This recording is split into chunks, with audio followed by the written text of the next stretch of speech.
Never be afraid to change something.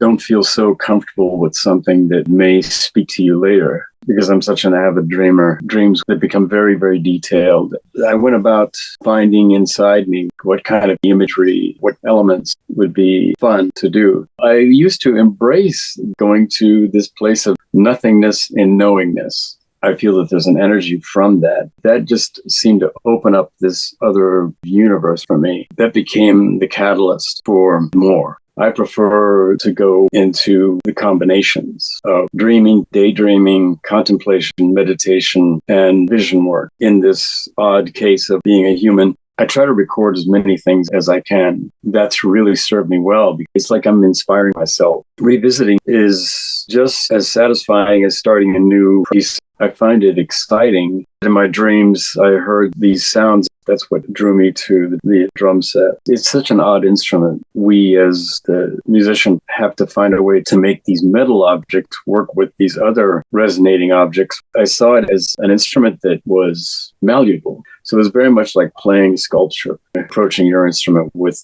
sticks, mallets, and brushes, bringing out the music, these objects with tools. It had this relaxed excitement about it. It was just magical.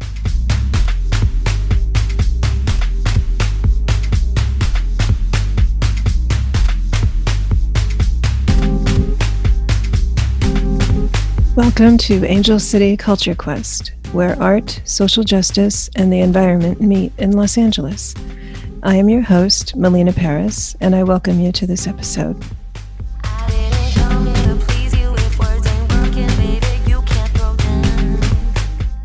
Hello, everybody, and welcome to Angel City Culture Quest. Today, we have Breeze Smith as our guest, and we're discussing Breeze-ology. You'll find out what that means very soon. I'm going to give you a little bit of background on Breeze, and then we're going to get started. Breeze Smith plays drums, percussion, and creates electronic live looping. An improvisational drummer, instrument designer, builder, visual artist, designer, and sound sculptor. He has completed several commissions for sculptures, paintings, designs, and soundtracks. Breeze's interaction with other musicians started at an early age in the Great Lakes region. His first recording was in 1966 with a local band.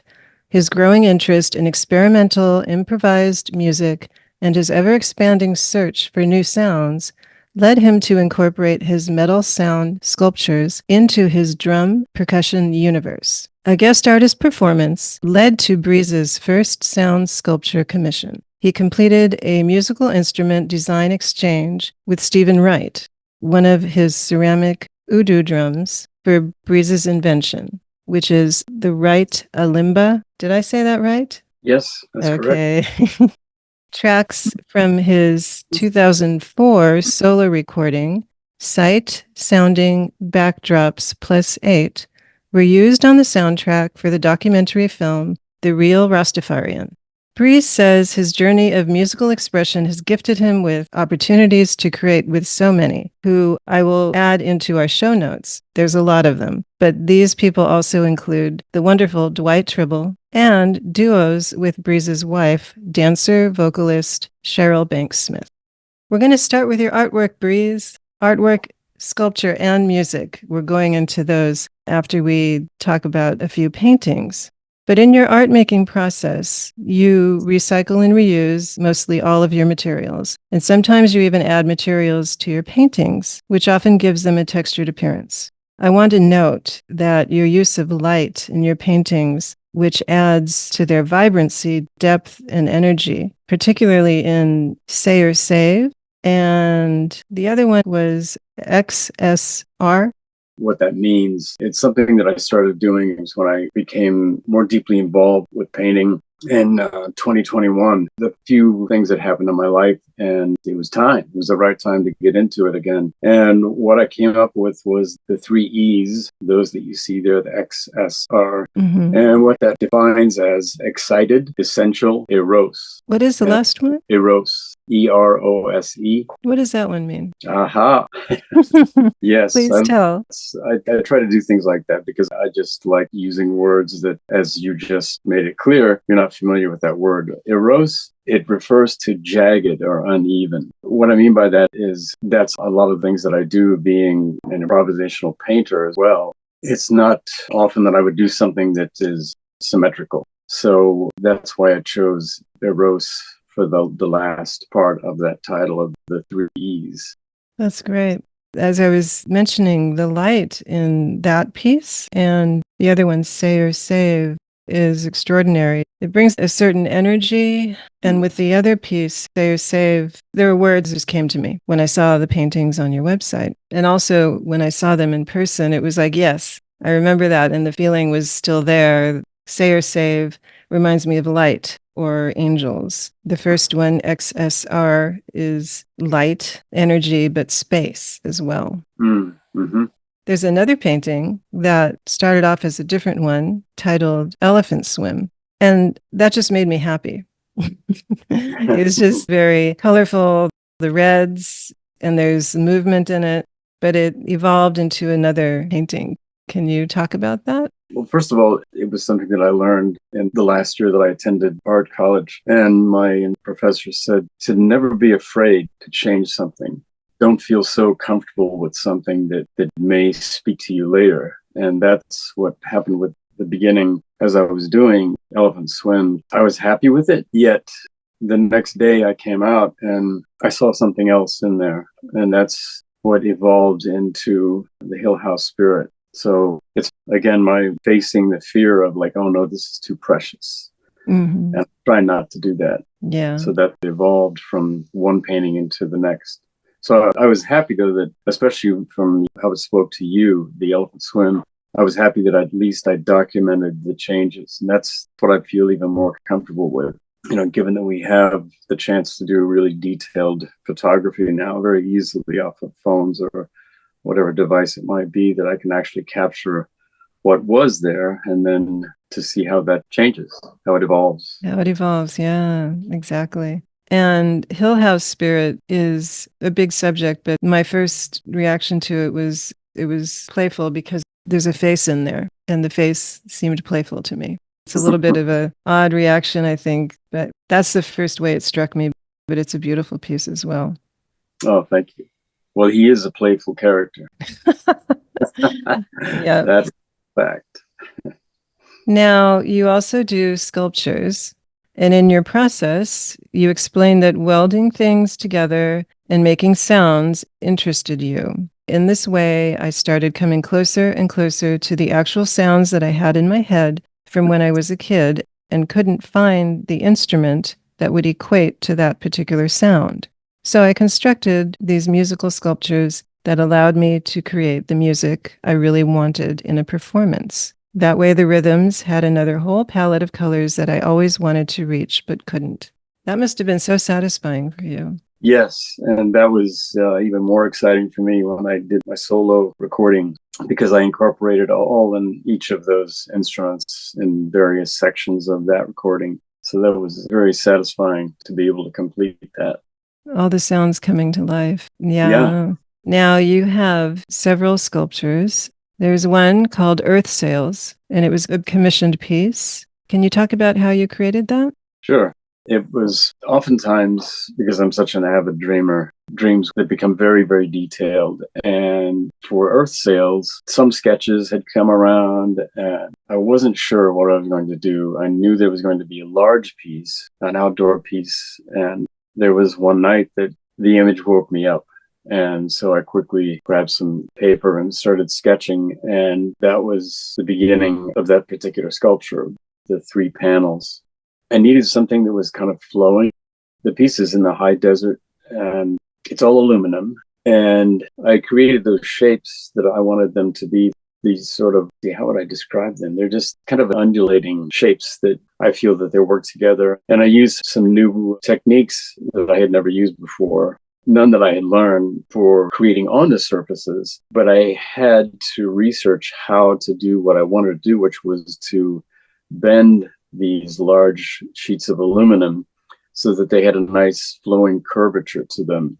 I'll hit on the technique that I had to research, but the technique I used is drilling holes in specific places on those panels and then reworking the surface with chisels and different kinds of power tools to create this organic feel, because aluminum, of course, is not such an organic material. So I wanted to create that illusion or that connection to nature still in something that is just a piece of metal. Right.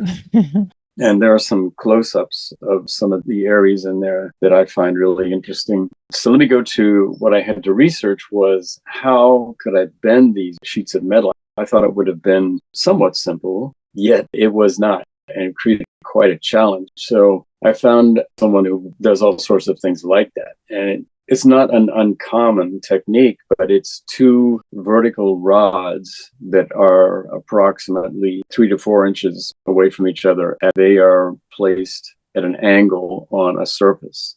In this case, I used a plank of wood. And by securing these two rods, then the aluminum sheets would go in perpendicular to the wooden base. And that way I can begin to bend with the help of those two rods. They help to secure it. But what I found out was that it was still too heavy. So I ended up placing the front end of my vehicle over that plank of wood so that it would hold the plank of wood in place. And then I started bending. I would love to have known what my neighbors thought when, drive by and see what is this person doing? But it was a great success. It was wonderful to find the solution that would bring this together. So I drove them out to the location, and my friend who commissioned me, Andre Caparasso. In fact, Caparasso is from the Caparasso Ensemble, that piece of music that maybe we'll talk about that later. So it was great. He was willing to help me, and it was really a fun process. Aside from the fire ants, they have fire ants out there. It was an uncomfortable part of the day. Oh my goodness, I bet. That sounds like you've accomplished some engineering as well. Yeah. with that Exactly. with that process. And they are so large, and I see why they're called earth sails, but they also sort of have a shape of a cloud in a way too. Mm-hmm. So it's that whole organic connection like you were mentioning.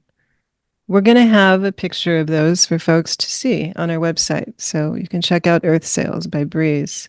I just want to mention a few other of your sculptures before we move on. You have one that you title Trio Sculptures of cast bronze nugget, and then another with stone and copper and cast bronze. And you were telling me about the energy from the nugget when we first talked, when I was visiting you. And this is a beautiful little piece. What inspired you to create this trio?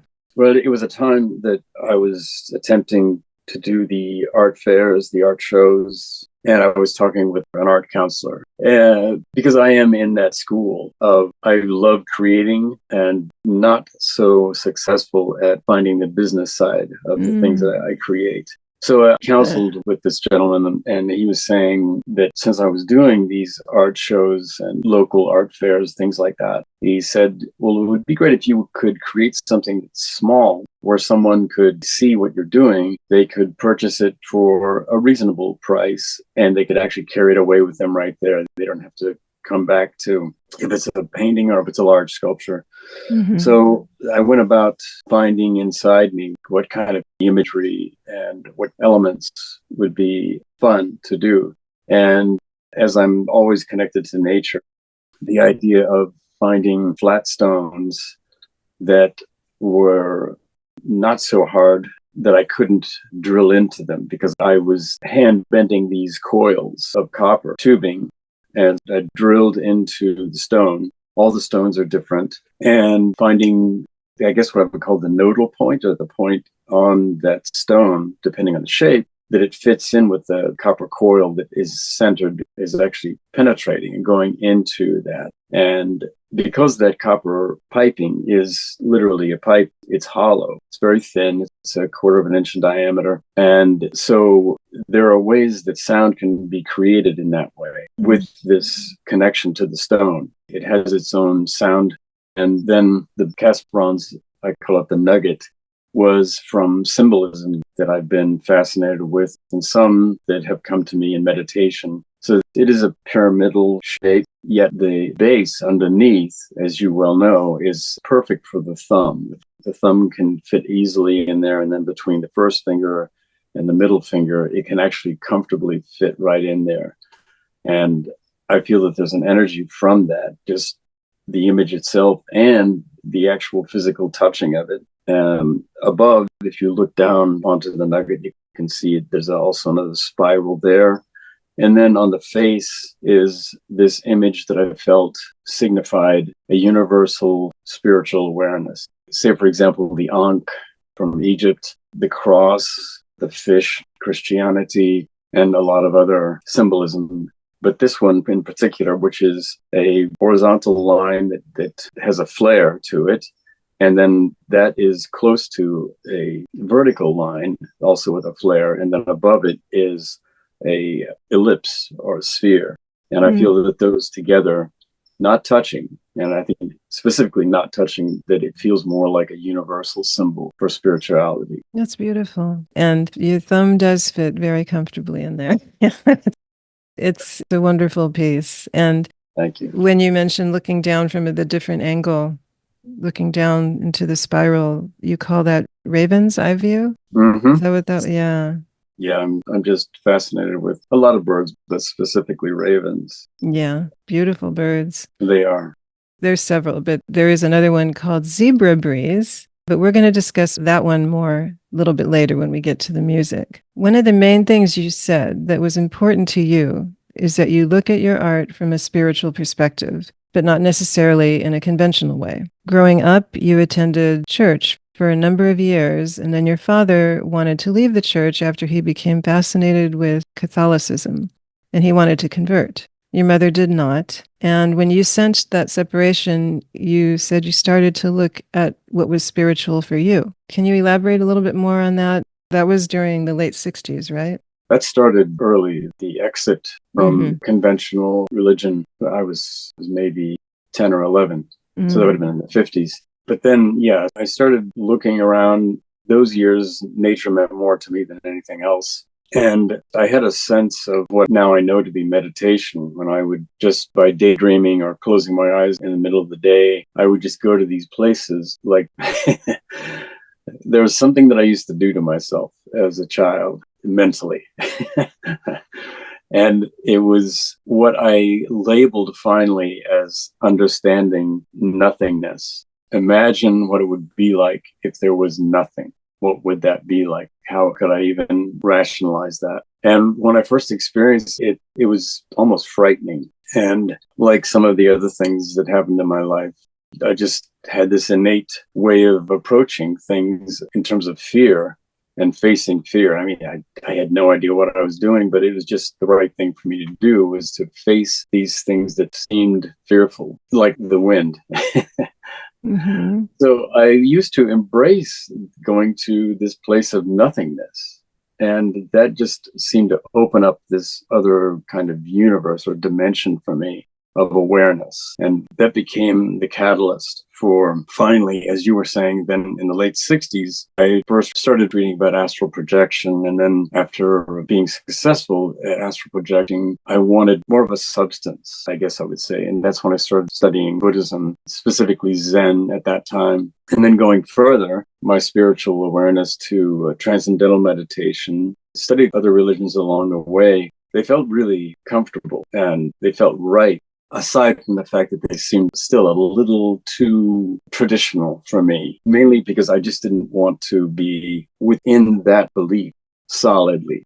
That wasn't comforting for me. I needed more. I needed to search further.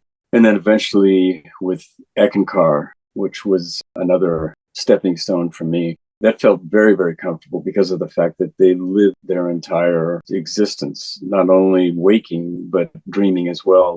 They create the methods of dream journaling. They refer to what they do in terms of their spiritual depth is contemplation. And for me, that makes a lot of sense to contemplate. Why am I here? How do I exist in these kinds of circumstances, these places? I prefer to go into the combinations of dreaming, daydreaming, contemplation, meditation, and vision work. So visioning other possibilities in this odd case of being a human and awareness of soul. So at this point, I still study other options. So that's where I am now, is that I don't have any specific way of my spiritual life. It is a combination of all those. And it depends on the time and the moment that I may be focusing on the word that we used when I was doing transcendental meditation, or the word that you used in Ekankar, or none of those, or just allowing my spirit to go further to experience what soul is as a human being. I really like that contemplation, and then your desire to go further in contemplation. It seems like a very well-rounded and intelligent approach towards contemplating of all of this that's out there around us. I don't know if I want to call it a philosophy, but for lack of a better word. But I like that. Another thing I found even more fascinating was, as I was going deeper into Buddhism, that place that I would take myself to as a child, the nothingness, that kind of fits by just allowing things to be. So it is kind of like that, but I would say that's nothingness in knowingness. Wow. That's a long line between the two, but Yeah.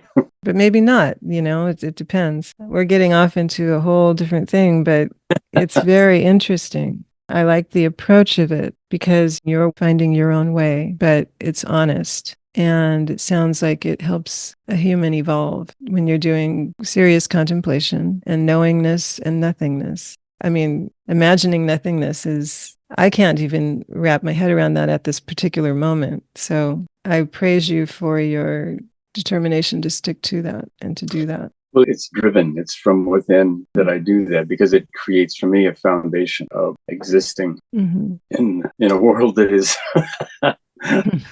that can be Crazy. can be quite bizarre. It would help a lot of us to do this, I think. Also, I just want to note that when we were talking about this earlier, you said because in music it's so immediate, you said to have creative abilities is absolutely a gift, and it's healing for you in the process. It's healing and inspiring to realize that through whatever it is I'm doing, be it a visual piece that someone is moved by because they sense something from the image, but especially in music, because in music, it's so immediate. If it's a piece of artwork that's at an exhibit, I may not be there for that exhibit when somebody may walk through and have a sensation. But in music, you were just commenting about having that immediate reaction. And it was while we were talking about a lot of this. So it's interesting to hear that coming from you when you think about doing artwork on your own time, in your space, and then doing another form of art as music and connecting with people so immediately and how it affects you. There's a little bit more. You have your artwork and your sculpture, but you also do a little bit of poetry. And we're moving into talking about poetry, influence, and memory. And around this time, we were talking about in the 60s and you evolving a little bit. You said in 1969, towards the end of high school and during the beginning of art school, you began writing. And it evolved from there as you met visual artists, poets, and then lyricists for music. You said you were inspired to incorporate things that you were sensing or imagining while you were doing a visual piece of art or music. And you would just start writing things down, and some of them ended up being the lyrics for music. It was like your imagination stepped in and grabbed you and allowed you to visualize things, often from nature, guiding you in different directions while you played music. But this includes urban nature as well, when you discovered white noise from the freeways, which started to be built near you when you grew up in Ohio. These days, though, when you're creating artwork on your deck, you said you have an audience. There's a hummingbird that comes by to watch you and a family of house finches. And then again, you mentioned the raven. You have a strong connection with some ravens. All of this has influenced you, and some of it, you said, becomes a metaphor of something you've read that could find itself in a poem you write. And you believe strongly that we can influence ourselves. Can you describe how you've done this? Yes, there are times that I will put something that I've created. That's easy for me to do with a painting or a drawing or an old piece of music that maybe isn't finished, and to revisit those things I find it exciting in that leaving something alone or keeping it out of my sight or listening to music that I've created, revisiting it is just as satisfying as starting a new piece of work, whatever that might be, sculpture or anything else. So then I will do the opposite. Rather than putting it out of sight, I'll put the painting up on the wall so that I can be revitalized by something that I created before that means something very new to me because of changes that I've gone through from when it was first created. And the same with music. I try to record as many things as I can musically, and that's really served me well because I've found things, first of all, with some of the things that I do, because I have so many different instruments. Oftentimes I will listen to something and I'm questioning myself, what in the world, what instrument is that you used or how did you approach it? And so again, it's like I'm inspiring myself by just looking at things or listening to things that I've created before. You also said you experience all the senses in your dreams: touch, sound, smell, and always colors. Do you think that this influenced you to become an artist? Oh, yes, most definitely. Yeah, I mean, it's to the point now where it even involves taste because I'm doing a lot of cooking these days. So I'm in someone else's kitchen or I'm in kitchen in my dream. And I create different sauces or things like that, and then I'm tasting them. So yeah, it's definitely there. It is again. Yeah, I'm influencing myself. I just want to note, since you're starting to cook, that could be another element you're adding to Breeze-ology. Oh, absolutely. Yeah. Another exploration. If you're just tuning in, today we're speaking with Breeze Smith, musician, artist, and Breeze-ology.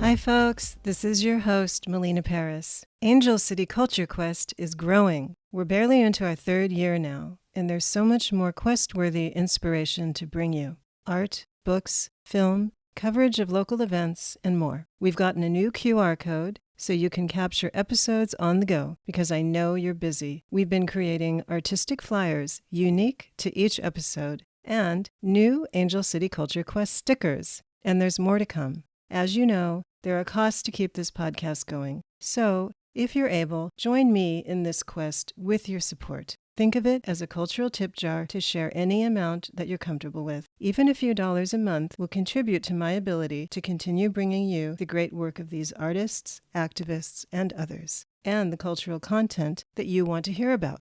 I would be honored to have your support. To donate, please go to my Patreon link at patreon.com/Angel City Culture Quest. There you can also see all of our past episodes. Thank you.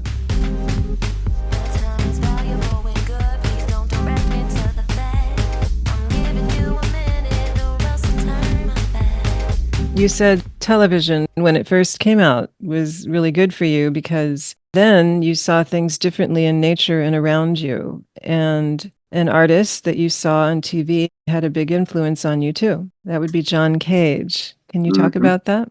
Sure. Yeah, when we finally had a television in the house, it was pretty mesmerizing for me. And of course, there were 3 local stations and then the offshoot station, which was through the university. Public broadcasting, basically, from those times. However, in those days, you had to actually dial it in. You would go onto that channel, and then you had to fine-tune it to get there. The first one I saw, which was, I think that was with a classical piece of music, that was with Martha Graham. I saw her dancing, and that really intrigued me. I never thought of myself as a dancer, but when I saw Merce Cunningham, and for his soundtrack, for his choreography, he used John Cage. I mean, the two of them worked together, I think, all the way up until each of them passed. And his approach to music and sound was just intriguing to me. And I found out years later that he was one who did this technique where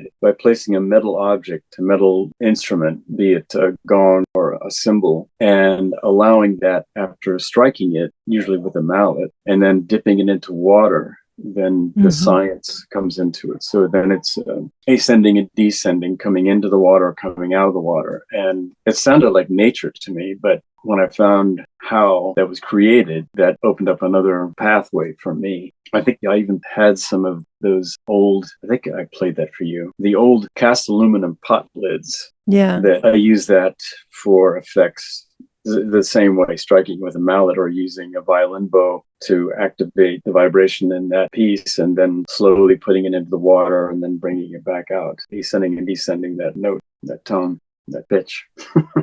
That's really cool. You said they created sound images in your audio memory that you kept hearing. Mm-hmm. I think you actually mentioned that earlier, that in my dreams, I heard these instruments. That's what drew me to the drum set. But there were still these sounds in my head that I could not find the instrument.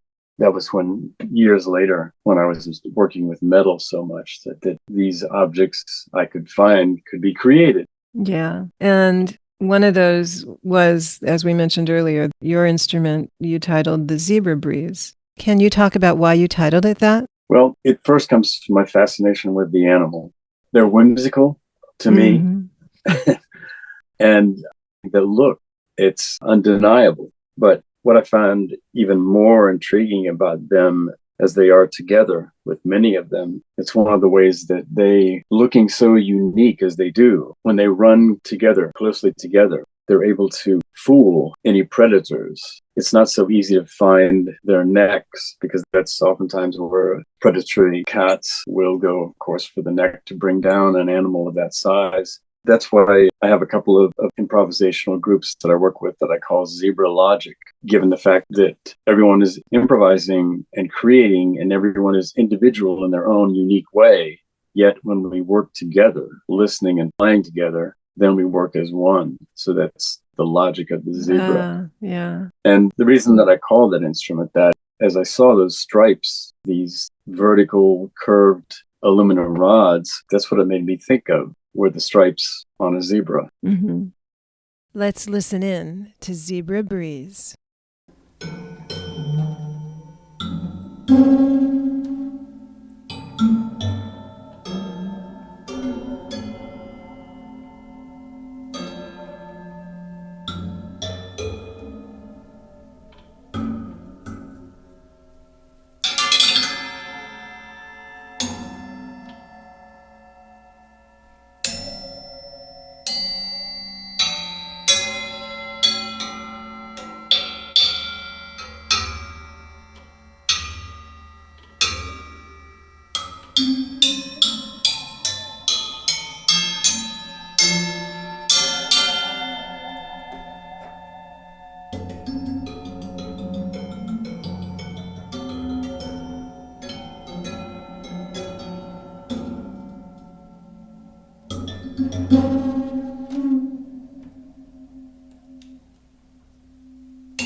Now, you said that this journey, hearing these new sounds and recalling the sounds that you heard from when you were a child, that journey put you on the course to find what instrument that you wanted to play.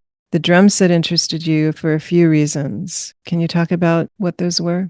Yes, it came close. It's such an odd instrument. The combination of these metal objects that we, as the musician to play this instrument, have to find a way to make these metal objects work with these other resonating objects, round, usually wooden, and with a membrane on the top. It's unusual. And that intrigued me. Mainly, though, it was the fact that it was changeable. The cymbals don't have to always be up high or at an extreme angle. The drum set can be altered in terms of where does this drum go in relation to that one. I saw it as an instrument that was malleable, shall we say, that I could change it to fit what I wanted to do, how I wanted to approach the instrument. So it was very much like playing sculpture. And that was really fascinating for me. I mean, not that every instrument isn't a piece of art. It's different when you're approaching your instrument with sticks, mallets, and brushes, and you are enhancing and bringing out the music from these objects with tools. These are the tools that we use for the instrument. I just thought it was fascinating. In your studio, you were playing the different drums and the different percussion items. And I don't remember the name of the drum. It's a tiny one. I think it's maybe immediately in front of you. And you hit it rapidly. And instantly I was transported to Brazil. And it is a Brazilian drum. What was the name of that one? That's a tamborim. Okay. The sound. I was there. Instant. And then the other one, there's a sort of membrane, I think you said. It's just a thin, almost like a piece of paper, and you put that on top of one of your drums. And there's a difference from before you have it on there and then when after you put it on. And again, I was transported this time to Africa. I forget what that one was called too. A little black paper type of thing that you put on top of the drum. It's actually, it would be as if you would cut out the center of a drum head, a plastic drum head. So it is a plastic membrane. It's actually adhesive. There is a backing part that has paper. If I would peel that off, I could actually stick that onto the surface of the drum heads. And what I learned about application on drums and cymbals, I learned that from watching orchestral percussion. There's a technique that's used on a timpani drum where they invert a cymbal in the center of a timpani drum, and then by using mallets, they will crescendo or swell the sound from that cymbal. But because the timpani has a foot mechanism that changes the tension of the head, it actually has this woo, woo, woo, woo that it can do. And there are other things that they do in orchestral music, especially in the percussion family, where they apply different things on top of lesser known objects. So combining objects together like that, I've found to be really, it's satisfying for me because of exactly what you said. It changes the entire character of these instruments by placing objects on top of them. That was an inspiration from when I lived in Denmark. Finding musicians, meeting musicians from Morocco and Cairo and Turkey, and hearing these really beautiful instruments, hand percussion, most of them, that I'd never been around, but yet they sounded so comfortable to me. So since those times, I play some of those instruments now, some of the hand percussion. But what my point is, that's what I try to do with the drum set. I try to bring in the influences from Brazil, from parts of Africa, from Turkey, from India, and to incorporate those sounds so that I can kind of emulate that into a particular piece of music that wouldn't necessarily go in those directions. Exactly. Now, you also shared that you have dyslexia, but you did not know that when you were in school, which made it really difficult for you to learn. But thanks to your mother, you were able to take art classes. You spent more time in the art department than anywhere else during your last year in high school, which turned out to be auspicious for you because of two teachers. Can you tell us what happened? Yes, they kind of took me in. At that point in my life, I was an extreme introvert. That was one of the things that I also enjoyed about the drum set, because when I was playing drums on stage as a teenager, I felt this distance from the audience, so that even though I was on stage with lights and everything else, it made me more comfortable as an introvert. That has fortunately since changed. But at that point in my last year in high school, Mr. Spratley and Mr. McDowell, unbeknownst to me, they were formulating a portfolio, and they presented that portfolio to the Columbus College of Art and Design. And I received a first year scholarship because of that. It was life changing for me because of them doing that. It just opened up all these new worlds, and I'm forever grateful to they were forming experience. the portfolio of your work and you didn't know it. That's Yeah, had no idea. that's what teachers do. That's what makes them great. Yeah, yeah. And then you said during your second year at the college became accredited. Subsequently, people came in from all over the world to attend. And what came with that was more music. And you just mentioned that the similar thing happened when you were living in Denmark during the 1980s, when you said that they had open borders and musicians came from everywhere to play, which had a big influence on you. In fact, in describing imagination on your website, you mentioned great gratitude for your years in Europe. Oh my, yes. That must have just been so eye-opening for you. And how old were you then when you went to Europe? I would have been between 31, 32, somewhere in there, because the fascination had always been there. I'm grateful to my father that he was always wanting to travel around as a family. And we had a lot of bizarre things that would happen. We would just get in whatever car he had at the time and take off and drive it everywhere. In other words, it opened up my imagination for travel. And Europe was somewhere that I was always just longing to experience. So I had the opportunity in 1979 when I was working in lithography as an apprentice. And the owner of the company I was working for, we worked many, many hours. And at one point I told him, I said, I don't have a private life. And he said, just hang in there a little bit longer and I have a surprise for you. So it was about 6 months later that he gifted me with a trip to Europe. He paid for my flight and just gave me the time off. Wow, so nice. I spent 4 weeks as a 29-year-old just going crazy. And I went from England to Belgium to Holland to Germany, down to Austria, to Italy, to Greece, and then spent some time in France. I told myself along the way, someday you will be living on this side of the Atlantic. And it didn't take long. It was almost like synchronicity. It became my affirmation and it happened. Oh, wow. That's a wonderful experience. Yeah. It opened so much about my life. And one of the things was it was fascinating to see the country that I was a citizen of from another perspective.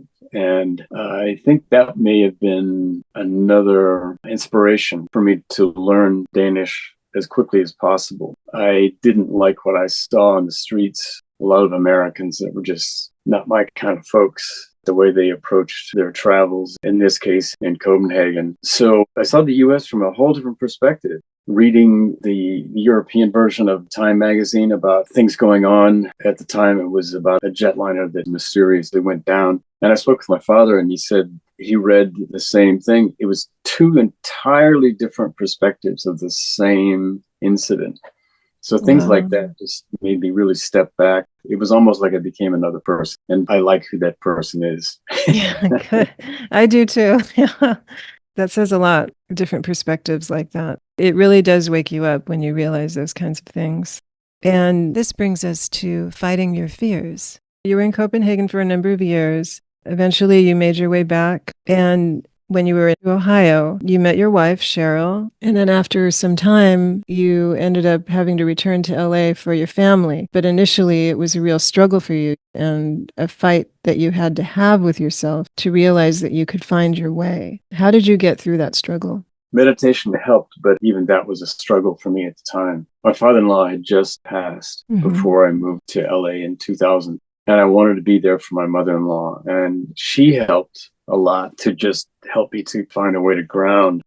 My brother came to visit me after I'd been in LA for probably 10 months or so. And I whispered to him as he was leaving, I said, I hate this place. And he pulled me in a hug and he said, try not to hate where you are. And that was a huge opening. That was really a great thing. Then when I started meeting musicians here and other artists, then I realized, okay, there are some other reasons for me to be here. and, Yeah. and it was just magical. I was fortunate enough at one point, I was living in West LA.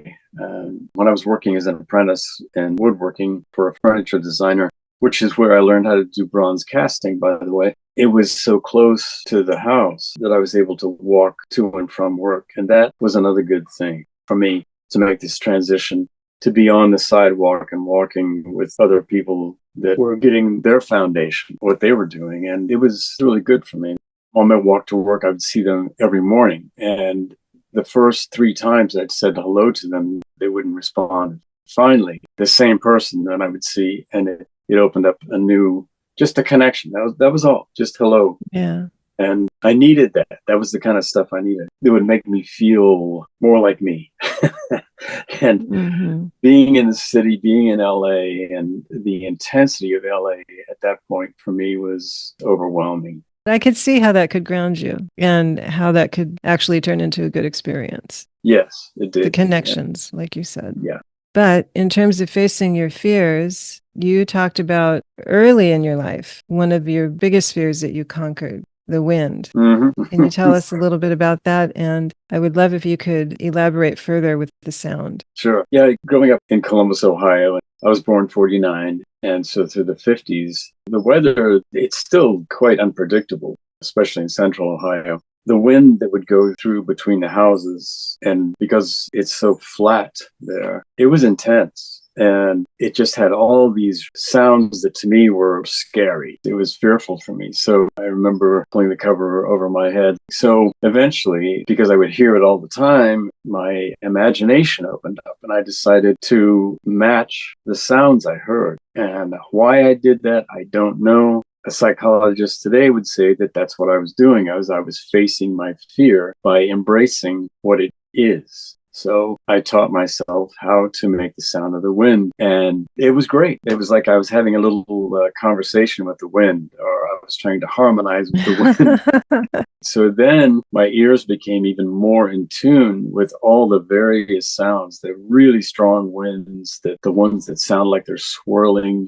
And I'm able to create that with this technique that I learned many, many years later from Glenn Velez.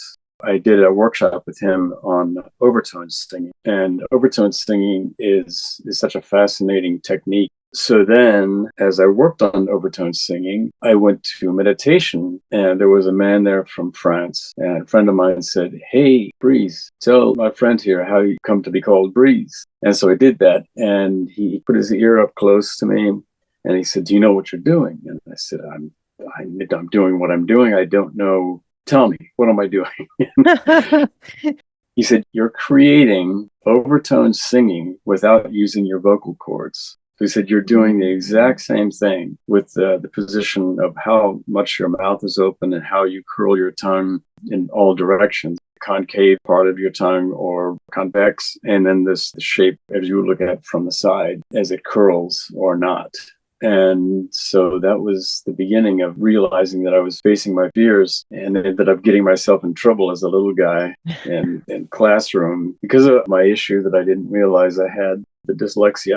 I hated reading because it would put me to sleep. And so we had reading time in elementary school, and it wasn't quite summer, but it was a temperature that the windows could be open in the classroom. And I was sitting near the back, and as I was at least looking at the pages in the book, I decided to start making the sound of the wind. And the teacher stood up and she went to the windows. She stood at the window. She closed each of the windows that were open. So then I stopped. And she sat back down at her desk, and I waited for a few moments, and then I started doing it again. And so she went to the door to see if the door was maybe slightly open. And then she just calls out in the class. She says, "Okay, somebody in here is making that sound. Who's doing it?" And there was a girl that was sitting in the next row over from me. And she says to the teacher, she said, "He's doing it. He's been doing it all along." And so she said, "All right, young man, you go and stand in the back of the room." And of course, I didn't stand very long before I started doing it again. What else are you going to do? Yeah. So she made me, she says, all right, I want you to stand out in the hallway and you'll wait. The principal's going to come and talk to you. So he didn't arrive, but by the end of the day, I was told to never do it again. And the next time there would be a consequence. Yeah. Well, can we hear the reason for the consequences?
Thank you, Breeze.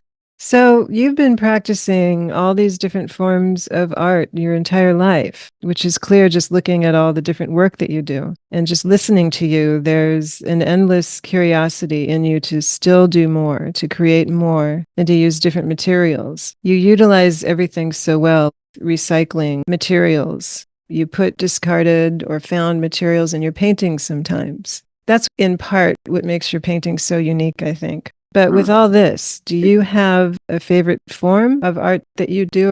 No, I do not have a specific one. It's always changing. And I think that's probably some part of my brain that says, don't get attached because you might miss out on something that Something else, yeah. Yeah, something I learned from my father. He said, there are choices in life. And he said, if an opportunity comes around, you could almost look at it as if it's in a coil or in a circle. And if you decide not to take that opportunity when it comes around, it may come around again. However, you may not know how long it will take for that opportunity to arise. So that's where I think I place myself in terms of my imagination and creativity. I want to stay as open-minded as possible. And I have sketchbooks here and there. And sometimes when the ideas come through so quickly, I realize, okay, there's no way I can work on that sculpture. So I will either write it out, what I believe it is and what the materials would be, or if it's a painting, some just really quick, rough sketch of what it would be with maybe a list of colors. So I try to do that for myself. Sort of the building blocks of it in a way. Yeah. That's good. That's really good. And that's words of wisdom from your dad. So you bring this spiritual connection into everything that you do, and it seems to connect to people. Do you think it does? Seems to. I've been in many situations. I had a position after moving back to Columbus, the weekend manager at an import shop. And it was fascinating because it opened up a lot of worlds for me. I became a much better listener in those days. And I met so many people that were involved with the conversation. They were doing more talking than I was. And they stopped and they said, I have no idea why I'm telling you this, because I don't normally talk to people about these things. Those kinds of moments, and I've had so many moments like that in my life.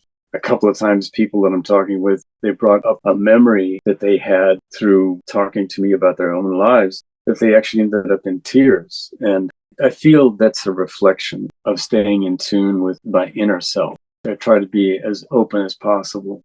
There have been a couple of times that's been a bit of a detriment or an altering aspect of my life because of trusting too much. And I'm still learning more about that because I am extremely open and curious. In fact, one of my old colleagues, when I was teaching after school programming, he said, the thing that I find interesting about you is that you're culture curious. Yeah.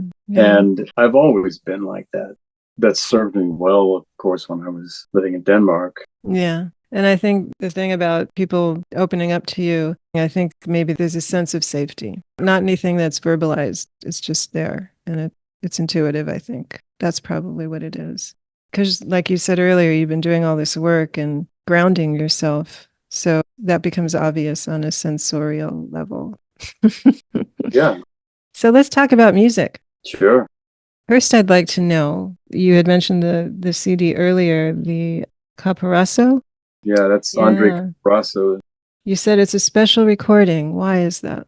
It's once again all improvised. Jim Goach is somebody that I've always wanted to do some collaboration with, some playing, some improvising. And it was through Andre and I think the other guys in that particular quintet. They knew him and had done things with him, but it was my first time. He lives in Santa Fe, New Mexico. And so when he chiseled out time to come in, and fortunately, there was a chance for that same quintet to do a live performance before we did the recording. So it was really wonderful. I mean, from the opening of the set that we had, it was just, I knew it was going to be magic. And that really felt like a wonderful way to do it, to have the performance first and then get in to do the recording. Because of the fact that it's improvised, I think that that was beneficial. I know that a lot of musicians work the opposite way. They like to do the recording, but that's usually when it's composed pieces and then take it out to get a response from an audience. The way that recording was done, it had this relaxed excitement about it, is the way that I would describe it. It just felt really great in the studio. And once again, people who like to use their ears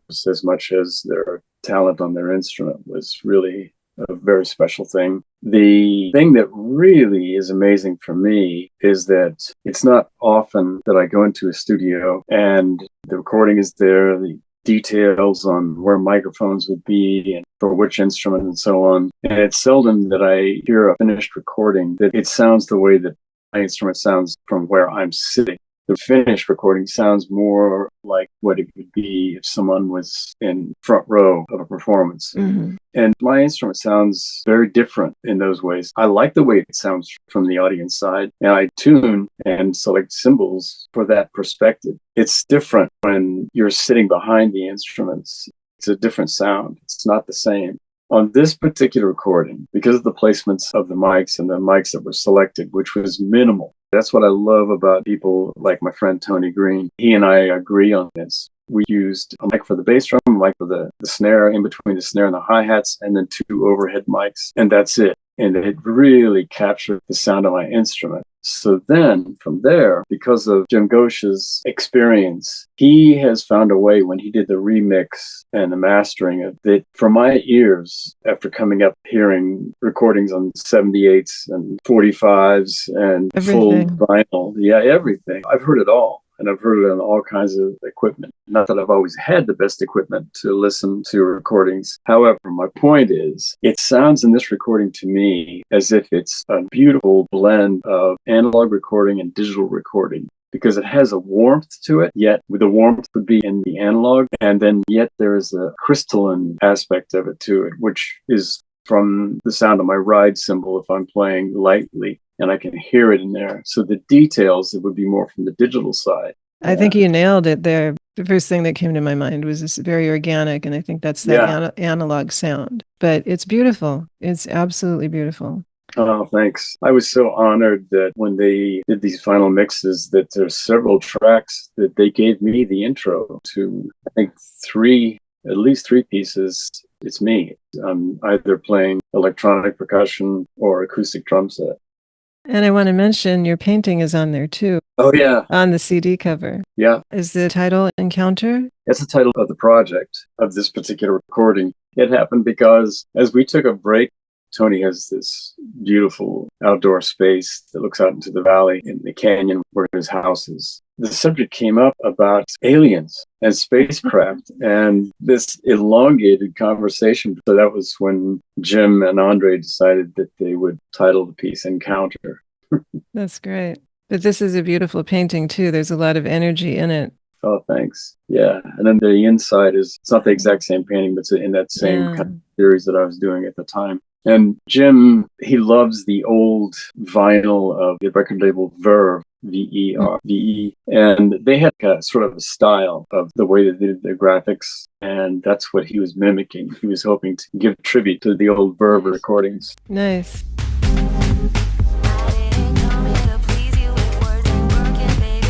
Hi, folks. Thank you for listening in on this special episode of Breeze-ology.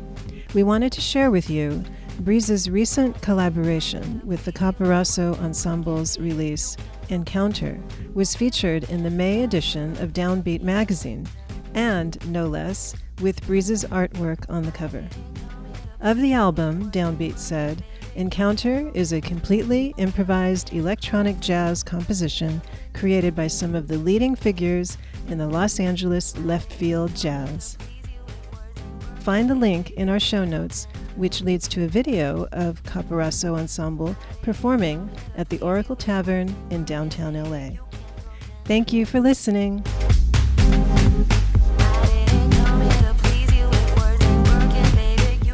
And then the other one, you have one called Nova Madrugada. Oh, yeah. It's an ever-changing ensemble, but it's spearheaded by Roger Hines on upright composition and my brother, Stan Smith, on guitars. They always bring in some of the most captivating musicians, and I was so honored that they wanted me to be featured on the title of that particular recording, Second Spirit. Yeah. So they gave me this really extended intro on that piece.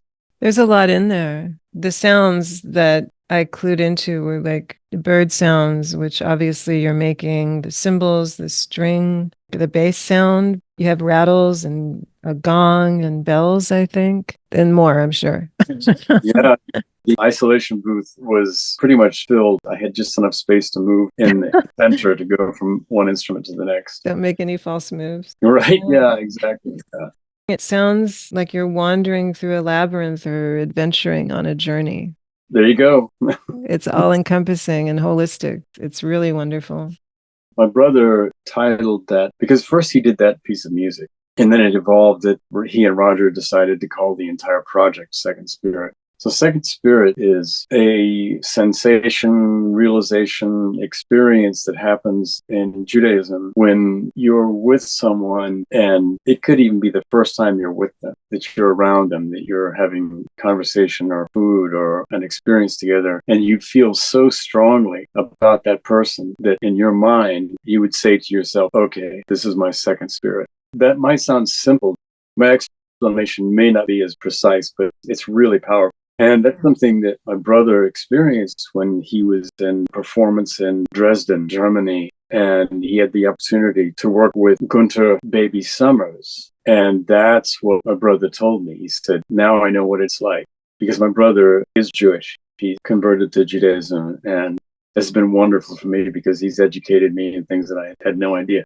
But Baby is such an amazing musician. And because of the fact that they weren't able to bring him over from Dresden for the recording, my brother and Roger asked me, would you do the intro to this piece and then play through the piece? And I was just like, wow, it was such an honor. And I was transported when I was in the studio in the isolation booth. I was in a new world. That's amazing. That's so wonderful. What a great experience. Wow. Yeah, it really was very special. Yeah. And the whole album is really nice. And that's my artwork on there. Oh, which one is that? The outside and the inside, and there's art on the disc itself. I was just going to say, yeah, that's beautiful. I like to do photography, but I wouldn't call myself a professional photographer, but I love to use photography as another art form. And not only in the images that I capture, but finding the ways to manipulate those images so that they may look like something other than what they really are. Like the outside is a spider web that was very abstractly created by, I don't know what kind of spider. And then underneath that was this silver tarp that was wrinkled.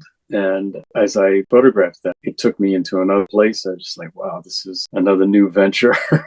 Totally. I could see that. And on the inside, it's a concrete floor that a business took over an old gas station. And they left the concrete floor, but they stained it with this like sort of dark green color that brought up. It was slightly transparent. So you can still see the bits of concrete, little tiny places that are different throughout that. And that's the inside cover. And on the disc, it's still life from here at the house. Oh, you're so resourceful with everything that you capture. I wanted to mention earlier with your artwork, you talked about putting the painting within a frame that has these bolts where you could push them and the painting will rotate so you can look at it from a different angle. Yeah, that's an invention that I would like to create. It's very simple, actually. It works on the same basis as a socket wrench, which has ball bearings that can flex like a spring inside. So the paintings would be mounted from the very center on one of those, so that if someone would just simply push in to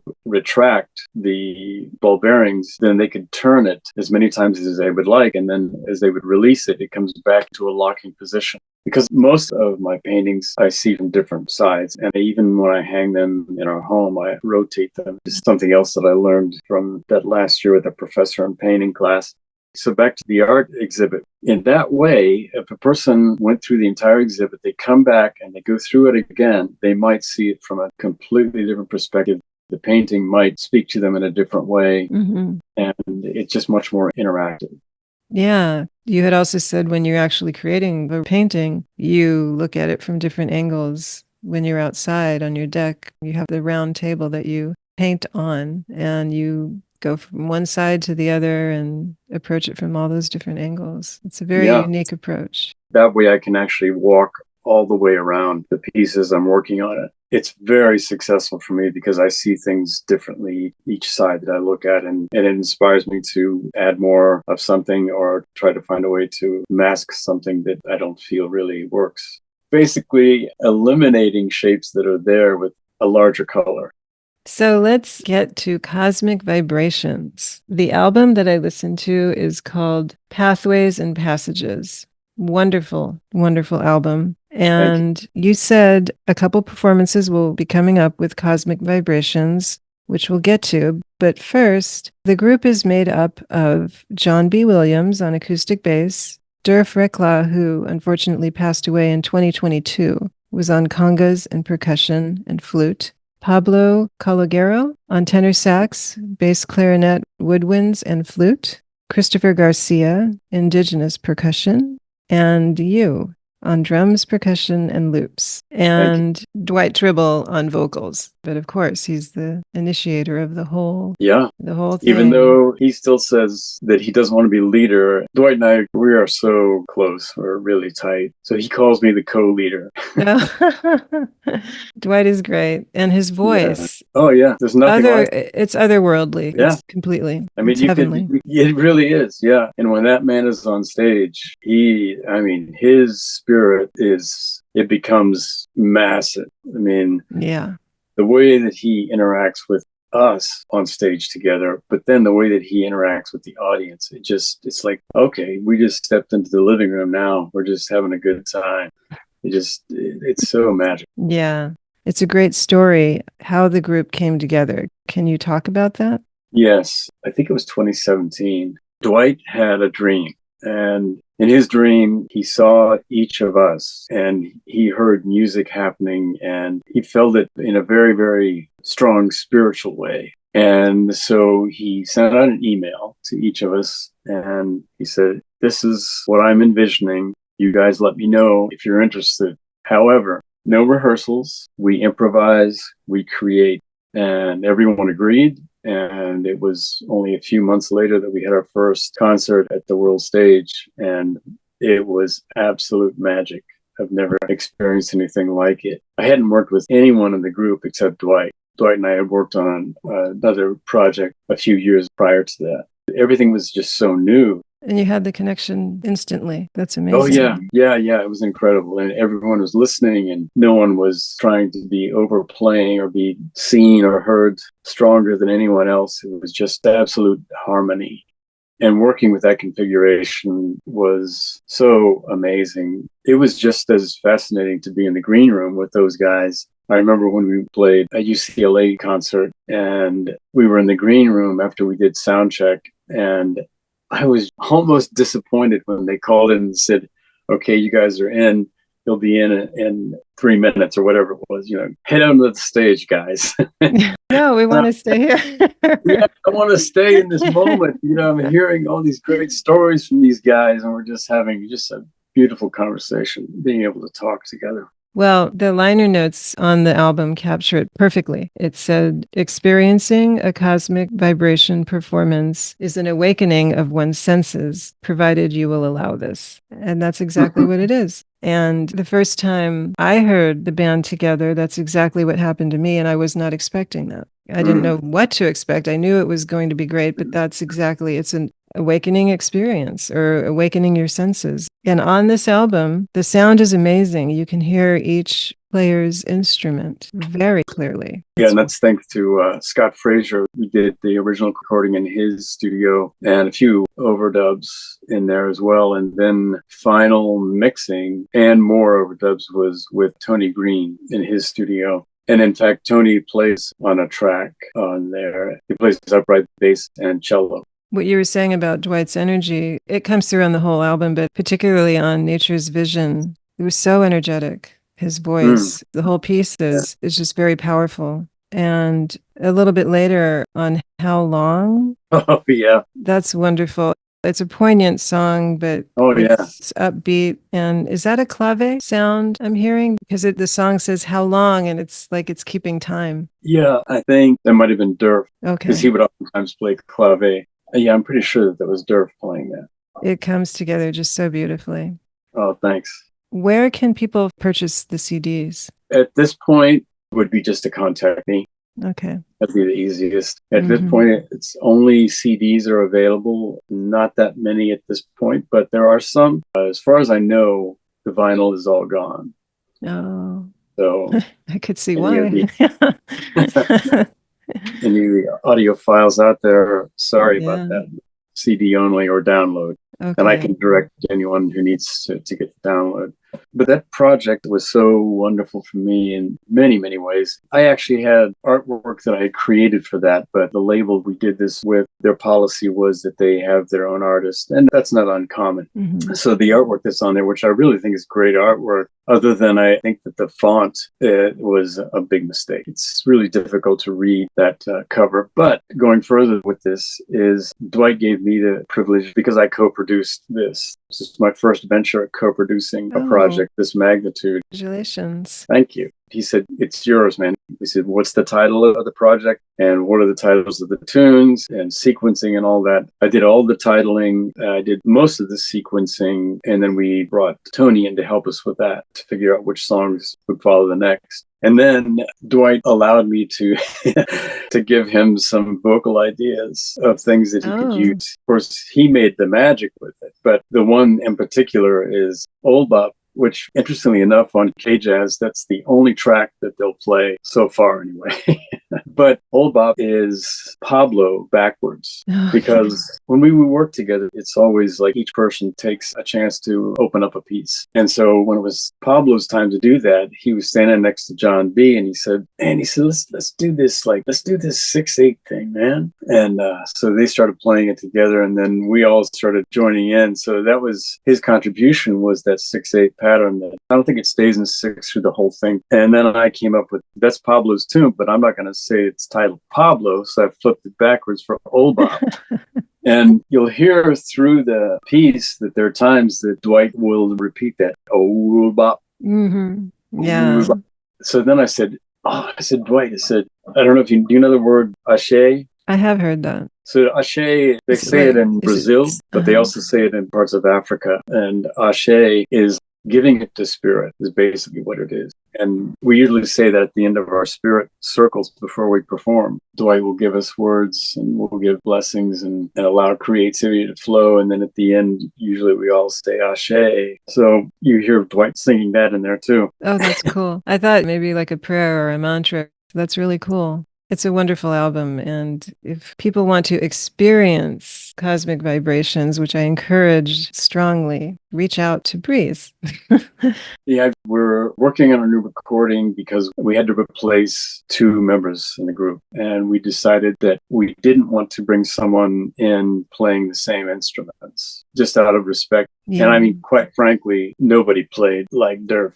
Durf is, oh goodness. There's a really interesting panel discussion with us not long after the release that we talk a lot about Durf. Anyway, point is, the new band is Peter Jacobson on cello. He has beautiful use of electronics on his instrument. And we found out through our last concert that he also has a really wonderful voice. So he may be doing a little bit with Dwight on that. And John B., he's so busy with his grandson, and he's living so far away now. We now have Tony Green on upright bass and electric bass. So that's the new lineup. We've already premiered that group, but that group will be the next performance at the World Stage on the last Friday in May. Nice. Okay. Do you notice how I just slid that? Yeah, that's what I was going to ask you about your dates coming up. So the last Friday, that'll be May 31st, people. May 31st at the World Stage. That's great. How exciting. New sound, like with the cello and the bass. That's going to be amazing. Yeah, we have a video from the last concert that we're working on now to put that out probably at YouTube. Let me know when it's up. And to go back to with this group, this is the perfect example of, because of the way that we all work together, of what we talked about earlier. There hasn't been a single time when we finish playing that at least one person comes up to each one of us and tells them an experience that they had during the concert. It's always happened. That's amazing. That just gave me chills. That's great. And it's true. I can testify to that. It's true. It's an experience. Well, thank you so much, Breeze. Can you tell us where people can find you?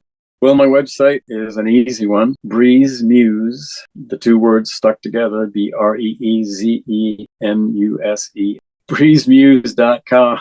You can find a lot of things there. I haven't updated that for a while. Apologies. I will have that updated, and there will be a section on there for upcoming performances. And who knows, maybe somebody would like to have a piece of art on an exhibit or something. Hint, hint. Yeah. Yeah, you do show your work and you sell your work. And I didn't even realize, I've known you for several years, and I always knew you as a musician. It wasn't until years later I realized that you were an artist, a painter as well. When one day you had started sharing them a lot on Facebook, some of your works, and you get a lot of great reactions from them, and you have people that buy the work. And it's no wonder, because they're beautiful pieces. So keep doing it. And to mention that I don't spend as much time on Facebook as I was, for a lot of different reasons.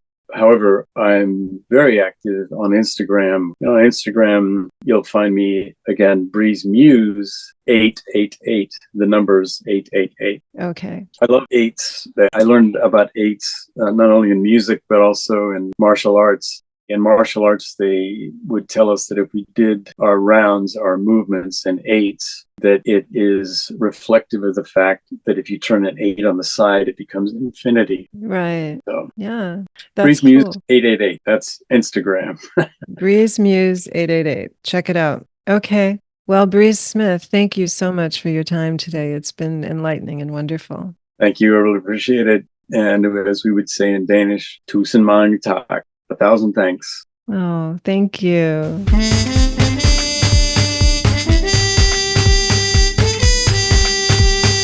Thank you for listening. If you enjoyed the show, please rate and recommend on iTunes, Spotify, or wherever you get your podcasts.